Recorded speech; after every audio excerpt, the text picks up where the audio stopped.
The building has been totally refurbished, from the outside in. And when it opens, the Love for All Child Care Center, just a few blocks from Rhode Island Hospital, will provide daycare for 75 children. More importantly, the owners are creating 19 brand new jobs in a state where employment is hard to find. But there is one huge problem standing in the way. Most of them don't have their fingerprints. Myra Khalil owns, along with her husband, 3 other daycare centers in Rhode Island, including this one in South Providence. They have been preparing for months to open the new facility on Eddy Street.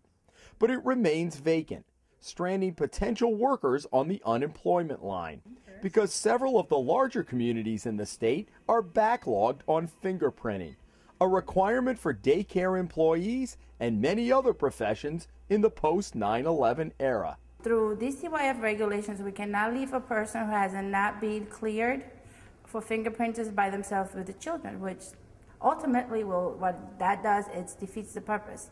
Why would I hire somebody that I cannot leave by themselves with children? Michelle Colby is one of those waiting to start work here at the daycare center. She's on a 3-week waiting list in Pawtucket. I didn't know that fingerprinting would be such an issue.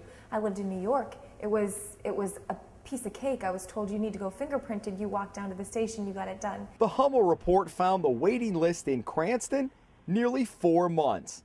In Woonsocket, the first appointment available is the 3rd week of January, and Pawtucket is booking 3 to 4 weeks out.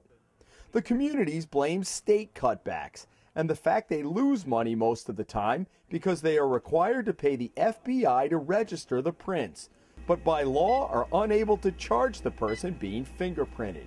Because of that, most communities only allow their own residents to be processed. Because of the huge backlog in the larger communities of Rhode Island, many people whose only roadblock to getting a job is having their fingerprints taken are now turning to the state police. Any position working with children and child care is extremely important. State Police Lieutenant Dennis Pinsence says they book about 24 appointments a week, sometimes more when the need is acute. We do get those inquiries where people will call and say, geez, we can't get into our local police department. They're telling us we're 6 to 8 weeks out. What are you people? And we usually tell them we're maybe 3 to 4 weeks out. The situation on the local level, though, may be changing. Cranston, which only booked 4 appointments a week until the Hummel Report began investigating, now says it will come up with a plan to relieve the backlog. The chief in Pawtucket tells the Hummel Report he's making changes to confirm appointments a few days in advance and fill cancellation slots, something the department has not been willing to do until now. We have about 9 applications waiting for fingerprinting for jobs. So 9 out of the 19 people Right. are just waiting. Waiting.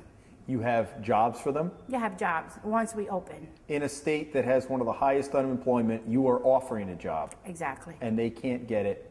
Exactly. Because of the fingerprinting. But if the fingerprinting was not an issue, where would that leave you right now? We'll be open. You'd be open right now? We'll be open, and we'll have a lot of people already operating in our program. Jim Hummel for the Hummel Report.